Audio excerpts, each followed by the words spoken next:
জয়গুরু। আরেকটা কথা সবার কাছে অনুরোধ করতে প্রসঙ্গ করার জন্য আহ্বান জানাই শ্রদ্ধেয় সভাপতি ঋত্বিক মলয় কুমার বৌদ্ধ দাদাকে। দাদা জয়গুরু। শ্রদ্ধেয় মলয় দা। জয় গুরু, জয় গুরু। দাদা আপনি 9:05 পর্যন্ত বলেন। পরম দয়ালে রাঙা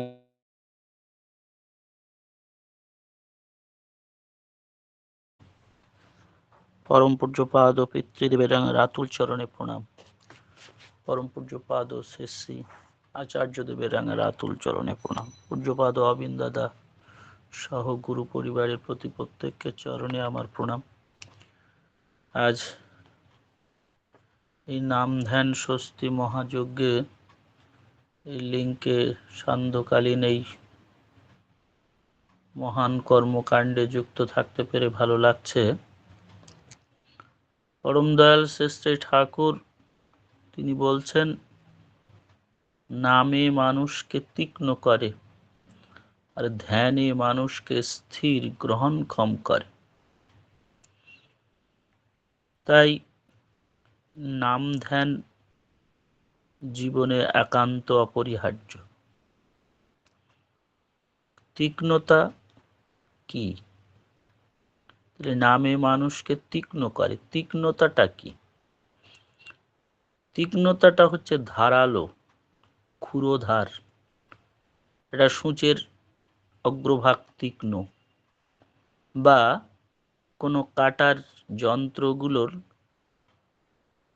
ধারালো দিকগুলোকে তীক্ষ্ণতার বল নিদর্শন ধরা হয়, যাতে কি করা যায়, অনায়াসে কোনো জিনিসকে বিদ্ধ করা যায় বা ছেদন করা যায়।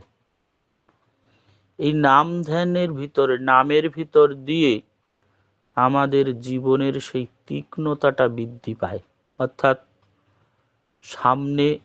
আমাদের সামনে যে বিপদ আপদ বেড়া জাল, যা আমার পথকে রুদ্ধ করে দাঁড়ায়,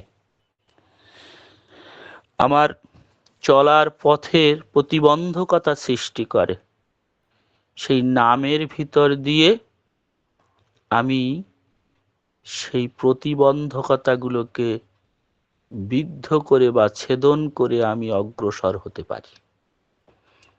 তাই নাম জীবনে এত অপরিহার্য। আর এ শুধু নাম করলে হবে না, নামের সঙ্গে ঠাকুর বলছেন ধ্যান করা। ধ্যানে মানুষকে স্থির এবং গ্রহণক্ষম করে। এই যে মা বলছেন না, একবার এই লিঙ্কে একবার ওই লিঙ্কে আমরা চলে যাই, যেতেই পারি, আমার ব্যক্তি স্বাধীনতা আছে, যেতে পারি। কিন্তু এই অস্থিরতা মানুষের জীবনকে অস্থির করে তোলে। তাই ধীরে ধীরে স্থির হওয়ার চেষ্টা করা, অভ্যাস করা। এই ধ্যান করার ভিতর দিয়ে মানুষ এই স্থির হতে শুরু করে।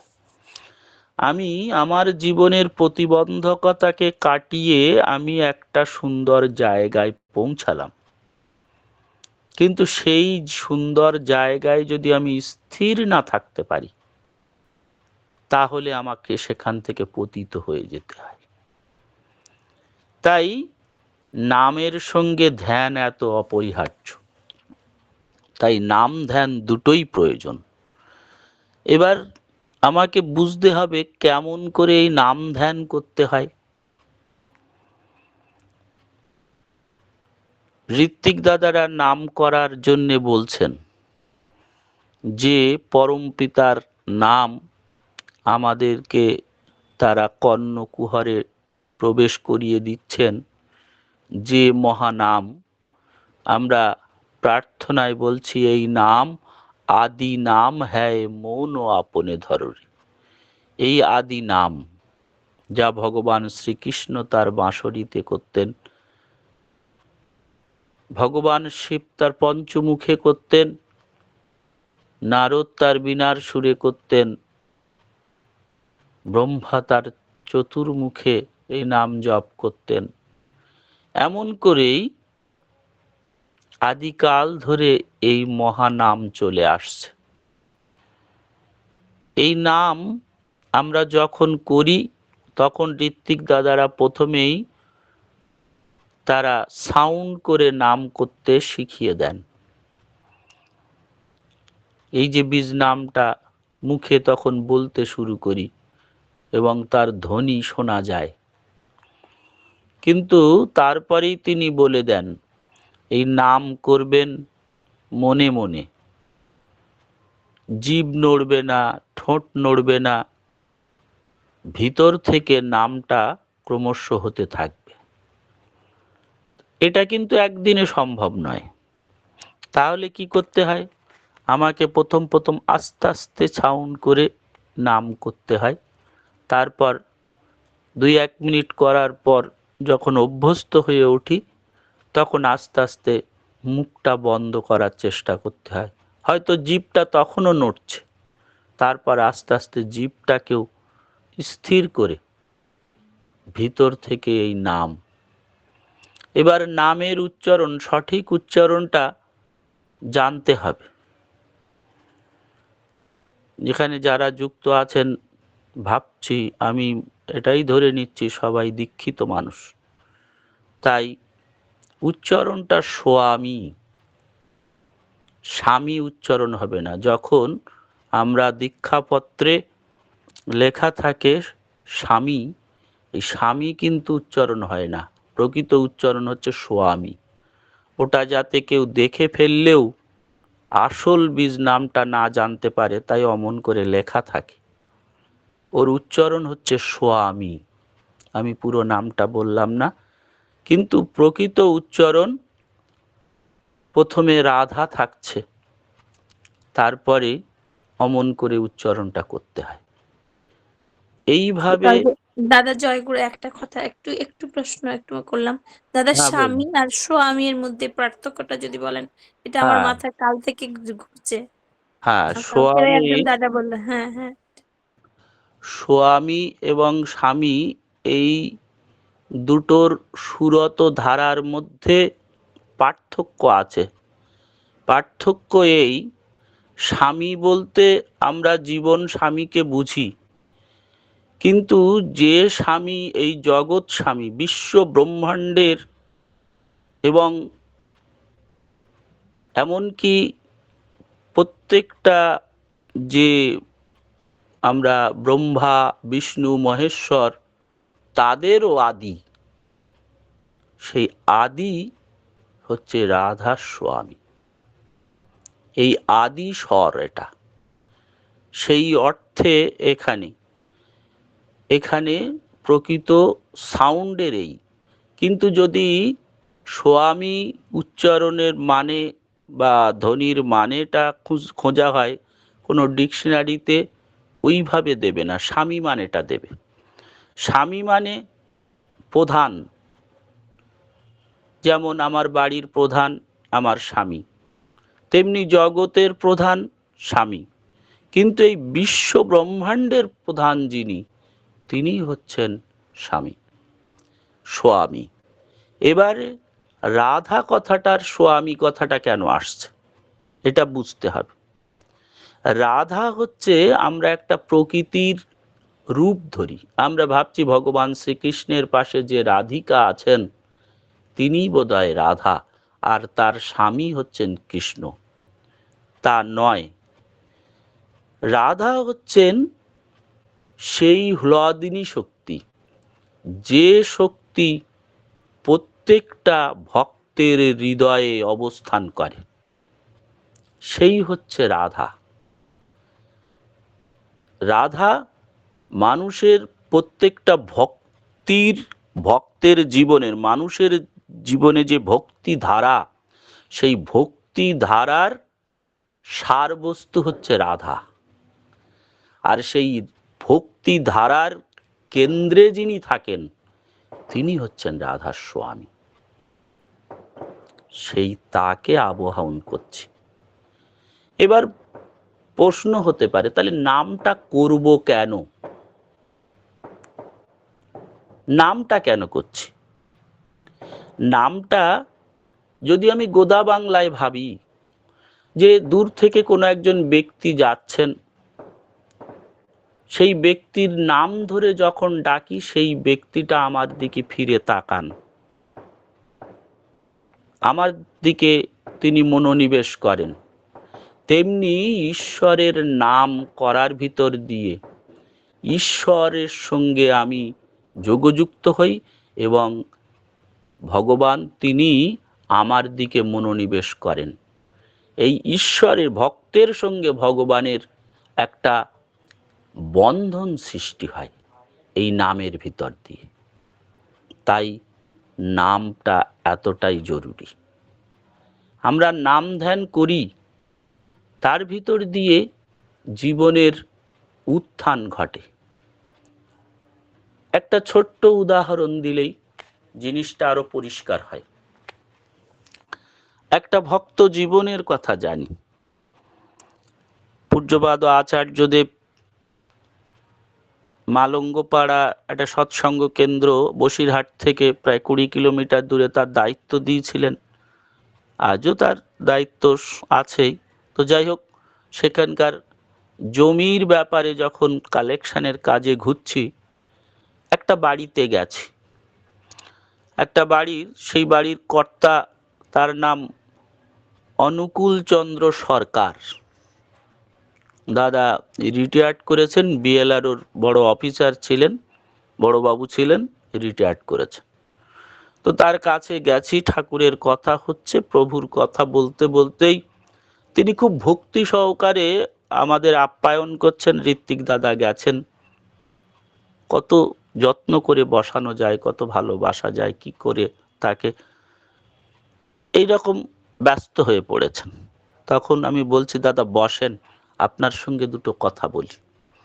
তো বলছে, বলেন দাদা।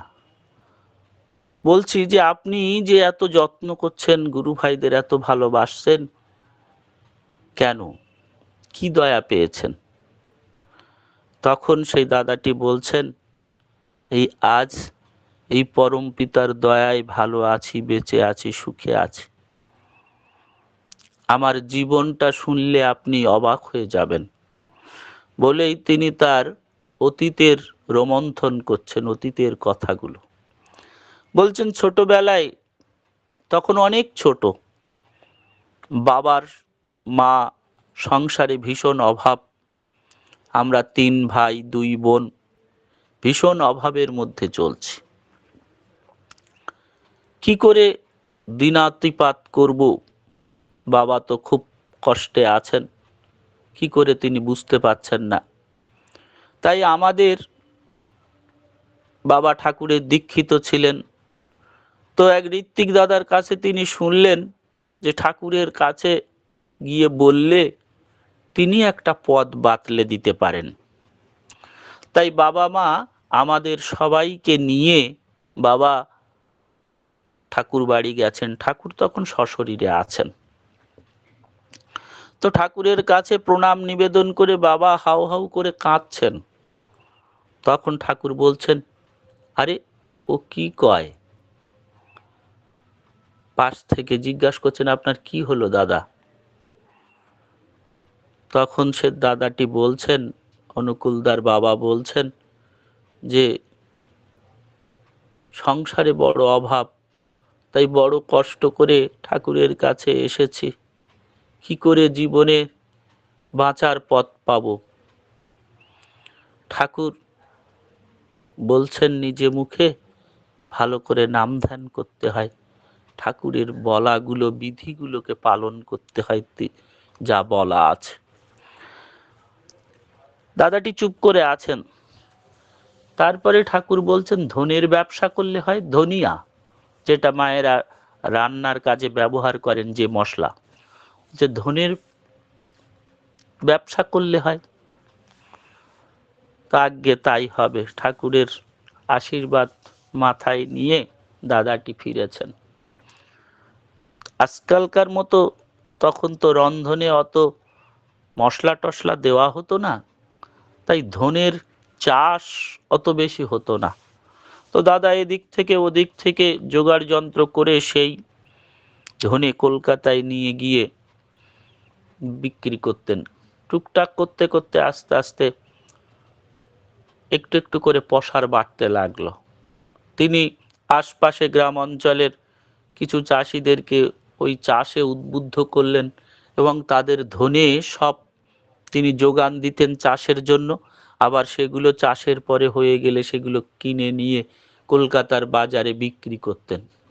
এমন করে চাষিরা উপকৃত হতেন, সে দাদাও উপকৃত হতেন। এই করতে করতে তার সংসারের অভাব চলে গেল।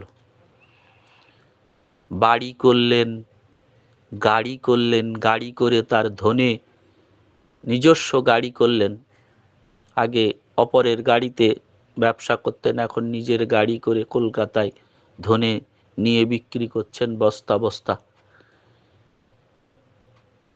পসার অনেক বেশি হয়েছে, জমি জায়গা করেছেন। এমনকি কলকাতার মতো জায়গায় একটা যোগাযোগ হয়েছে, একটা সিনেমা হল তিনি কিনে ফেলেছেন, এত পসার বৃদ্ধি পেয়েছে। এই করতে করতে হঠাৎ দেখছেন যে গ্রামাঞ্চলে প্রচুর পাট, চারিদিকে পাটের চাষ হয়। সেই পাট নিয়ে তিনি কলকাতায় বিক্রি করতে শুরু করলেন। এবার দুটো তুলনা করে দেখছেন যে ধনের থেকে পাটের ব্যবসায় বেশি লাভজনক হচ্ছে। তাই আস্তে আস্তে ধনের ব্যবসা কমিয়ে দিয়ে পাটের ব্যবসা শুরু করলেন। এমনি করে বেশ কয়েক বছর যেতে না যেতেই চলছেন। ওদিকে সিনেমা হলটাও বেশ রমরমিয়ে চলছে। হঠাৎ একদিন তার সেই বিরাট পাটের গুদাম কলকাতাতে, তাতে আগুন লেগে গেল। কি হবে? প্রচুর সম্পত্তির, তাতে প্রচুর টাকা পয়সা ইনভেস্ট করা রয়েছে, সব পুড়ে ছাই হয়ে গেল। যে পাট কেনার সময় কিছু টাকা পয়সা ধার দেনা করতে হয়, লোন করতে হয়, বিক্রি করে আবার দিতে হয়, এত টাকা ধার দেনা বাজারে, কি হবে? খুব সমস্যায় পড়েছেন। ইতিমধ্যে তার সেই সিনেমা হলটাও যেহেতু একদিকে টান পড়েছে, ওদিকটাতেও ঠিকঠাক উনি ম্যানেজ করতে পারছেন না। ওদিকেও শ্রমিক অসন্তোষ শুরু হয়েছে টাকা পয়সা নিয়ে, ইত্যাদি ইত্যাদি। খুব সমস্যায় পড়ে গেলেন। কি হবে এই অবস্থা? মানুষের লোভ মানুষকে এমন করে ইষ্ট থেকে বিচ্ছিন্ন করে দেয়। ঠাকুর তাকে আশীর্বাদ করেছিলেন ধনের ব্যবসা করতে, তিনি তাই করে তিনি এত বড় হলেন। কিন্তু ধর্ম ভুলিলে ইষ্ট ভুলিলে দুঃখ আসিয়া ধরে, এমন করে জীবনের যা থেকে তার এই। তারপর একদিন তিনি সবকিছু ছেড়ে একদিন পালিয়ে চলে গেলেন, বাড়ি ছেড়ে। বাড়িতে তার স্ত্রী, 5টা ছেলে মেয়ে নিয়ে অথই সাগরে। কিন্তু তার স্ত্রী কোনোদিন সেই পরম পিতার নাম ধ্যান করা, তার ইষ্টভীতি করা থেকে তিনি কখনো বিচ্যুত হননি। তিনি গভীর নিষ্ঠার সঙ্গে লেগেছিলেন। ওর বাড়িতে কাজ করে, ছেলে মেয়েদেরকে টিউশনি করে, এটা ওটা করে তারা প্রত্যেকে একটু একটু করে এগুতে থাকলো। একটা সময় তিনি আবার ছেলে মেয়েগুলো দাঁড়িয়ে গেল, তারা প্রত্যেককে চাকরি পেল, প্রতিষ্ঠিত হলো প্রত্যেককে, ওই পরম পিতাকে ধরে রাখার ভিতর দিয়ে। প্রায় 25-30 বছর বাদে তার বাবা আবার ফিরে আসলো জীবনের শেষ প্রান্তে এসে। এই যে প্রিয় পরমকে ধরে তার নাম ধ্যান ইষ্টভীতি এই চলার ভিতর দিয়ে মানুষের জীবনের যতই দুঃখ যন্ত্রণা কষ্ট আসুক, অনেক সময় নিজের চলার ভুলে এমন করে হারিয়ে ফেলি। সে ভগবান শ্রীকৃষ্ণ গীতাতে বলছেন, যে ধরে আমার পাশ, আমি করি তার সর্বনাশ। তথাপি না ছাড়ে পাশ, আমি হই তার দাসের দাস। তাই এই দুঃখ কষ্ট যন্ত্রণা, এই মায়েরা বলছেন না আমার এই জন্যে নাম করুন, ওই জন্যে নাম করুন, কত কিছু কষ্ট দুঃখ যন্ত্রণা। এই নাম ধ্যান ব্যক্তিগতভাবে যদি আমি নিজে না করি, তাহলে কতটা মঙ্গল হবে জানি না। হয়তো একটু কিছু হয়, অবশ্যই হয়। অপরের মঙ্গল কামনায় নিজ মঙ্গলের প্রসূতি, ঠিকই। কিন্তু নিজের মঙ্গল কামনা নিজেকেও করতে হয়। নিজে না করলে কিছু পাওয়া যায় না। তাই আমরা প্রত্যেককেই নিজেরাও নাম ধ্যানে যুক্ত থাকব। নিজের বাড়িতে সময় মতো ঠাকুর যেমন করে চলতে বলছেন, উষায় নিশায় মন্ত্র সাধন, চলাফেরায় জপ, যথা সময় ইষ্ট নিদেশ, মূর্ত করাই তপ। ওই যে অনুকূলদা তিনি বলছেন, সব হারিয়েছিলাম আবার ফিরে পেয়েছি পরম পিতার দয়ায়, আমরা ভালো আছি, সুখে আছি। এই নিয়ে লেগে থাকা। আমি গতকাল আচার্যদেব আর একটা জায়গার কাজের দায়িত্ব দিয়েছেন, গোপালপুর কেন্দ্রের। পরম পিতার দয়ায় তিনি যে বিভিন্ন জায়গায় কাজের দায়িত্ব দিচ্ছেন, দয়া করে করার চেষ্টা করতে পারছি, এ আমার জন্ম জন্মান্তরের সৌভাগ্য। আর শুধু তাই নয়, কত বিচিত্র অভিজ্ঞতা হচ্ছে। তো কালকে গোপালপুর কেন্দ্রের জমির জন্য বিভিন্ন ভক্তদের বাড়ি বাড়ি যাচ্ছি, সেখানকার গুরু ভাইদের নিয়ে। একটা বাড়িতে গেছি, সেই বাড়ির মা, প্রথম দেখা হলো মন্দিরে। মন্দিরের পাশে 1 ফেব্রুয়ারিতে সৎসঙ্গ হবে বলে সেই জায়গাটা ওই মা পরিষ্কার করছেন লোকজন দিয়ে। আমি বললাম, বলছেন দাদা আমাকে কেউ বলিনি, আমি একটু ইচ্ছা হলো, এই যে 1 তারিখে অনুষ্ঠান আছে, তাই একটু পরিষ্কার করে দিলাম, আমার কোনো অপরাধ হবে না তো? আমি বললাম, কেন অপরাধ হবে? আপনি পরম পিতার জায়গা পরিষ্কার করে সুন্দর করছেন। সব দাদারা বলছেন ওই মাকে আমরা কেউ বলিনি, কিন্তু উনি নিজে থেকে করে দিলেন, খুব ভালো। তারপর ওই মাকে, মায়ের বাড়িতে গেলাম। মা আমাদেরকে নিয়ে কয়েকটা বাড়িতে কালেকশনের জন্য গেলেন। ওই মায়ের বাড়িতে যখন গেছি, ওই মায়ের বাড়ি ঢোকার পথটা খুব ছোট হয়ে গেছে। পুকুরে পাড় ভেঙে ঢুকে যাচ্ছে। বেশ অনেকটা লম্বা রাস্তা, চলার পথ নেই।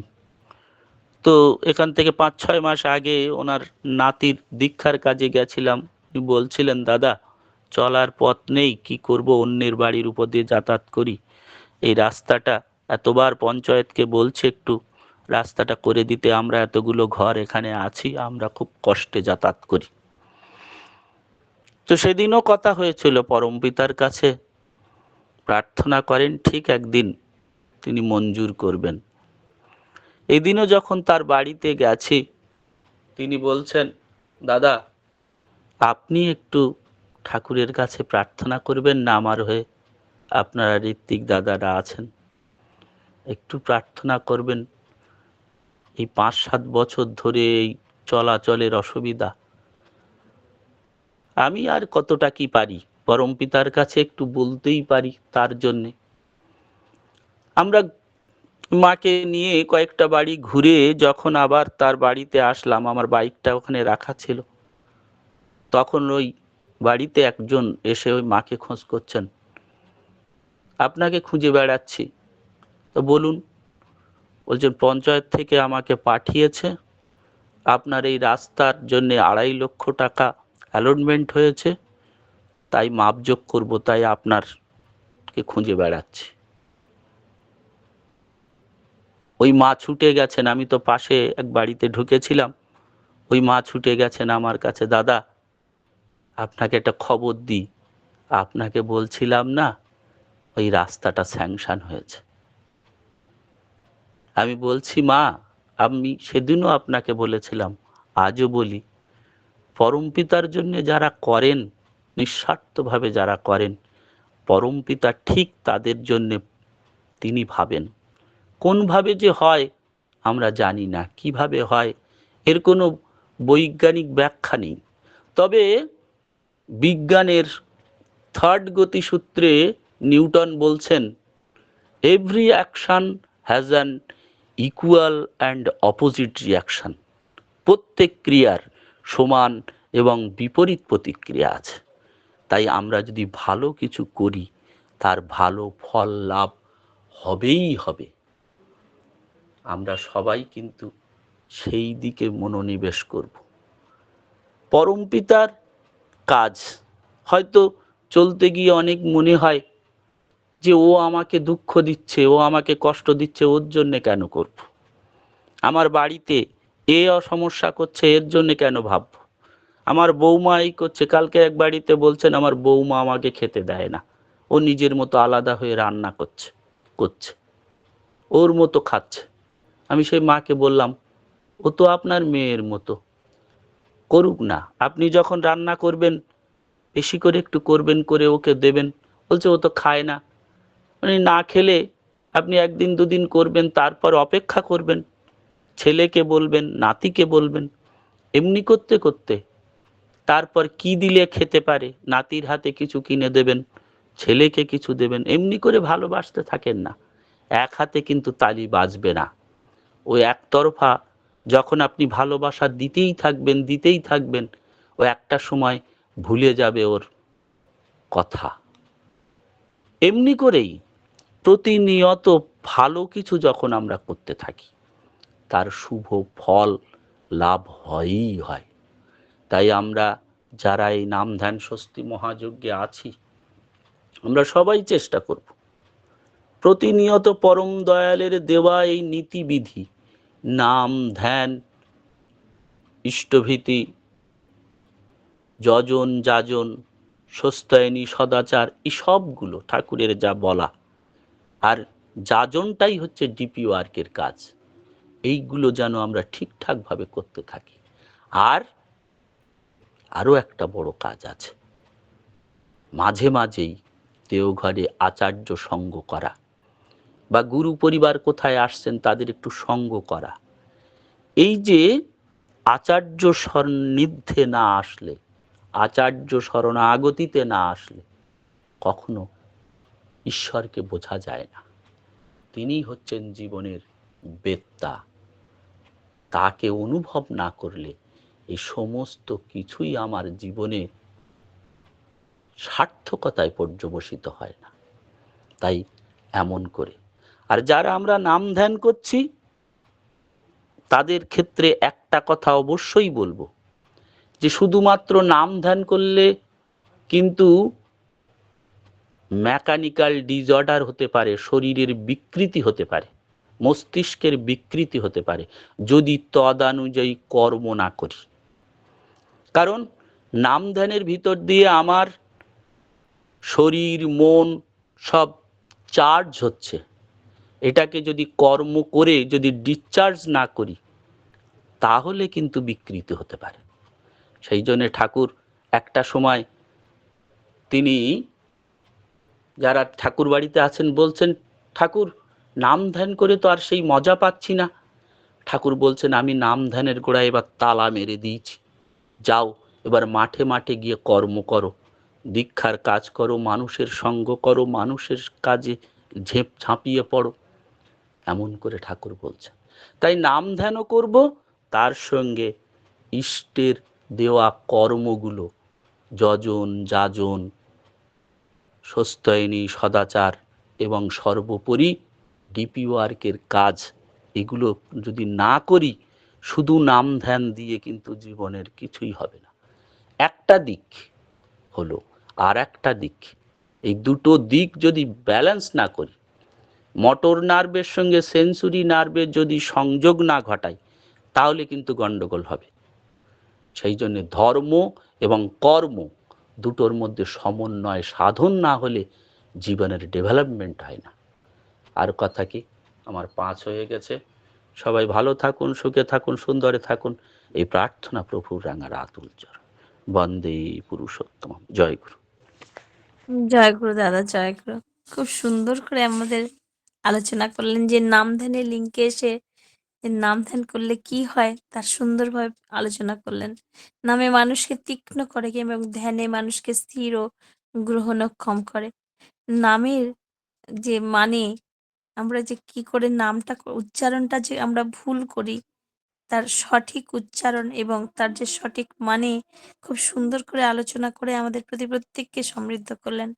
ইষ্ট নির্দেশ না যদি মানি তাহলে কি হয় তার একটা ঘটনা বলেও আমাদের সমৃদ্ধ করলেন। যত কিছু আমরা দুঃখ পাই তার কারণ হচ্ছে আমাদের কর্মের ফল। আমরা যেমন কর্ম করব তার তেমন ফল পাবো। নিঃস্বার্থভাবে তার কাজ করলে অবশ্যই ভালো ফল পাওয়া যায়।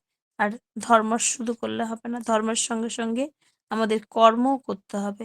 আর তার পঞ্চনীতি এবং আচার্য নির্দেশ যদি আমরা এখন বর্তমান ডিপিওর যে তিনি যা নির্দেশ দিয়েছেন তা যদি আমরা মেনে চলি, তাহলে আমাদের ঈশ্বর প্রাপ্তির পথ, যে মানব জীবনের একমাত্র উদ্দেশ্য যে ঈশ্বর প্রাপ্তি, তার পথ প্রশস্ত হবে।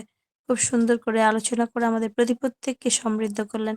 পরমপিতা রাঙার আতুল চরণে আপনার সার্বিক মঙ্গল প্রার্থনা করি দাদা।